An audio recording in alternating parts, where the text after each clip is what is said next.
Para saudara dan saudari yang Tuhan cintai, selamat bertemu lagi dalam Renungan Harian, edisi hari Sabtu, tanggal 6 Mei tahun 2020. Mengawali hari yang baru ini, kita hendak mendengar dan merenungkan sabda Tuhan.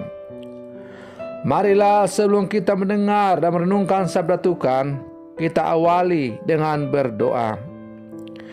Dalam nama Bapa dan Putra dan Roh Kudus. Amin. Allah Bapa yang Maha Kuasa, syukur dan limpah terima kasih kami haturkan kepadamu, karena Engkau masih memberi kami kesempatan untuk menikmati hari yang baru yang Engkau anugerahkan kepada kami. Syukur dan limpah terima kasih kami haturkan kepadamu, karena Engkau telah menyertai kami dalam istirahat kami semalam, sehingga kami boleh bangun dengan sehat walafiat untuk melakukan segala aktivitas kami di hari yang baru ini. Allah Bapa yang Maha Kuasa, mengawali hari yang baru ini, kami hendak mendengar dan merenungkan sabda-Mu. Bersabdalah ya Tuhan, kami siap untuk mendengarkan. Semoga sabda-Mu yang sebentar kami dengar dan renungkan sungguh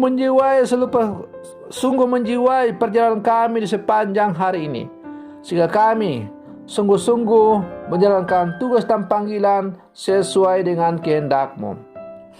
Terpujilah Engkau Bapa, Putra dan Roh Kudus, kini dan sepanjang segala masa. Amin. Para saudara dan saudari yang Tuhan cintai, sabda Tuhan yang hendak kita dengar dan kita renungkan bersama diambil dari Injil Markus pasal 12 ayat 38 sampai 44. Tuhan sertamu. Inilah Injil Tuhan kita Yesus Kristus menurut Santo Markus. Pada suatu hari, Yesus dalam pengajarannya berkata, "Waspadalah terhadap ahli-ahli Taurat. Mereka suka berjalan-jalan dengan pakaian panjang dan suka menerima penghormatan di pasar. Mereka suka menduduki tempat-tempat terdepan dalam rumah ibadat dan tempat-tempat terhormat dalam perjamuan. Mereka mencaplok rumah janda-janda sambil mengelabui orang dengan doa panjang-panjang. Mereka ini pasti akan menerima hukuman yang lebih berat." Pada kali lain, sambil duduk berhadapan dengan peti persembahan, Yesus memperhatikan bagaimana orang banyak memasukkan uang ke dalam peti itu. Banyak orang kaya memberi jumlah yang besar. Lalu datanglah seorang janda miskin. Ia memasukkan 2 peser, yaitu 1 duit. Maka Yesus memanggil para muridnya dan berkata kepada mereka, "Aku berkata kepadamu, sesungguhnya janda miskin itu memberi lebih banyak daripada semua orang yang memasukkan uang ke dalam peti persembahan. Sebab mereka semua memberi dari kelimpahannya, tetapi janda itu memberi dari kekurangannya, semua yang ada padanya, yaitu seluruh nafkahnya." Demikianlah sabda Tuhan. Para saudara dan saudari yang Tuhan cintai, melalui bacaan Injil tadi, Yesus mengajak kita agar kita waspada terhadap para ahli Taurat. Yesus menyadarkan kita karena kita kerap terjebak pada apa yang terlihat mengagumkan oleh indera manusia kita. Untuk itu, menguasai diri, sabar dalam penderitaan, dan setia dalam mewartakan nilai-nilai Injil, serta pelayanan menjadi sarana yang mampu membantu kita untuk tetap waspada. Inilah yang diharapkan oleh Yesus, supaya kita pada akhirnya akan memperoleh mahkota kebenaran. Para saudara dan saudari yang Tuhan cintai, dalam bacaan Injil tadi, Yesus juga menampilkan dua tokoh gambaran figur yang sangat kontras satu sama lain. Figur yang pertama adalah ahli-ahli Taurat, dan figur yang kedua adalah si janda miskin. Orang-orang ahli Taurat atau Farisi adalah gambaran pemimpin agama yang lebih suka bersikap sebagai tuan daripada sebagai seorang hamba. Doa-doa mereka yang panjang mengesankan bahwa mereka adalah orang saleh, orang kudus. Mereka berpura-pura dekat dengan Allah, tetapi sesungguhnya mereka sedang mencari simpati orang. Mereka sedang mencari perhatian supaya disanjung dan dipuji-puji oleh orang. Mereka juga suka mencaplok harta janda-janda miskin dengan mengelabuinya dengan doa-doa yang panjang, kata Yesus.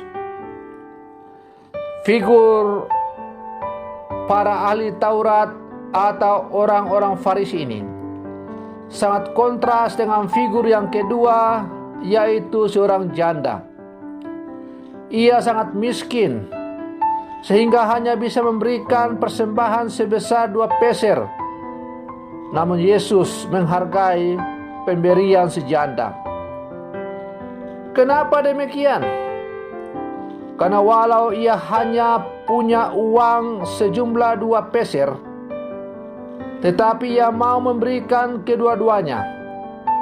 Padahal bisa saja ia menyimpan 1 peser untuk dirinya sendiri. Tak ada orang yang akan tahu.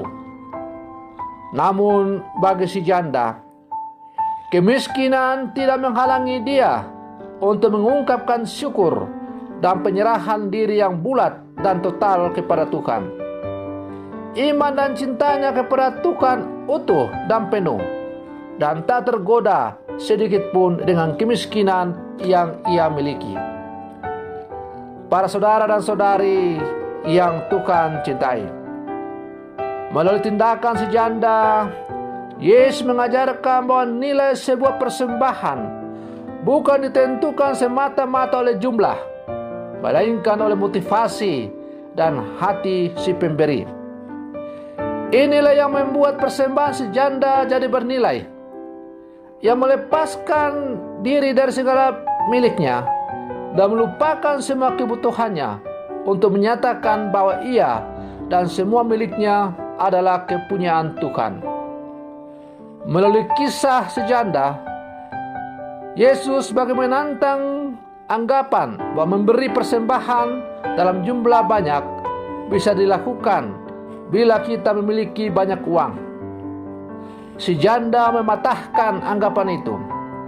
Ia hanya mempersembahkan sedikit uang, tetapi menurut Yesus, ia mempersembahkan lebih banyak daripada semua orang, karena ia memberikan dari seluruh dirinya, dari segala yang ia miliki. Ia memberikan dari kekurangannya, sementara yang lain memberikan dari kelimpahannya. Saudara-saudari yang Tuhan cintai, memberi persembahan merupakan kesempatan yang hanya ada selama kita masih hidup di dunia ini. Maka kita diajak untuk memberi persembahan dengan mengingat bahwa Kristus yang tersalib telah memberikan nyawanya bagi kita. Maka bagaimana mungkin kita tidak mau memberikan diri serta segala milik kita? Kapan lagi kita bisa memberi kepada Tuhan kalau bukan sekarang? Kapan lagi kita bisa mengambil bagian dalam karya-karya pewartaan Injil melalui karya-karya pelayanan gereja kalau bukan sekarang? akan tiba saatnya kita akan mati. Dan segala yang kita miliki, kekayaan dan lain-lain, tidak akan kita bawa, tapi semua akan hilang musnah begitu saja. Satu-satunya bekal yang kita bawa untuk menghadap Tuhan adalah bagaimana kita selama hidup kita mewujud nyatakan iman kita sebagai orang-orang beriman. Karena itu, tepatlah lagu rohani yang mengatakan, hidup ini adalah kesempatan. Selagi masih ada kesempatan, selagi masih Tuhan memberikan kesempatan, maka pergunakanlah kesempatan itu untuk melayani Tuhan dengan memberikan apa yang kita miliki demi kelancaran dan kelanjutan karya-karya Allah melalui misi gerejanya. Supaya ketika kita sudah tidak berdaya, kita tidak akan pernah menyesal, karena hidup dan panggilan kita sudah menjadi berkat bagi orang lain. Para saudara dan saudari yang Tuhan cintai, kita murid-murid Yesus yang hidup di zaman sekarang ditantang melalui bacaan Injil tadi. Mampukah kita memberikan yang terbaik kepada Tuhan demi perluasan kerajaan-Nya di muka bumi ini? Memberikan persembahan bukan hanya dalam arti uang, tetapi memberikan persembahan kepada Tuhan bisa dalam arti apa saja. Memberikan hidup kita untuk Tuhan dengan terlibat dalam karya-karya pelayanan gereja, misalnya menjadi pengurus kombas, pengurus dewan paroki, menjadi bapak ibu rumah tangga yang baik, dan sebagainya. Itulah cara kita mengambil bagian dalam karya-karya pewartaan Tuhan. Kalau Tuhan memberikan kita kelimpahan rezeki, maka kita memberikan sebagian berkat yang Tuhan berikan kita itu dengan menyumbang untuk karya-karya pelayanan gereja, supaya karya-karya pelayanan gereja semakin bertumbuh dan berkembang. Dengan demikian, warta Injil semakin bertumbuh dan berkembang, karena kita semua dengan cara kita masing-masing ikut ambil bagian memberikan persembahan. Para saudara dan saudari yang Tuhan cintai, Tuhan tidak memandang bentuk jumlah dari persembahan kita, tapi Tuhan memandang bagaimana sikap hati kita di dalam memberikan persembahan kita itu. Semoga permenungan saya ini semakin menghantar kita menjadi orang-orang yang tahu memberi kepada Tuhan dengan hati yang tulus, dengan hati yang penuh bersyukur, karena Tuhan telah memberi banyak kepada kita. Semoga karya pewartaan Allah melalui gerejanya semakin bertumbuh dan berkembang, sehingga warta Injil semakin bergema di dalam seluruh kehidupan kita. Semoga demikian. Selamat pagi. Tuhan Yesus memberkati.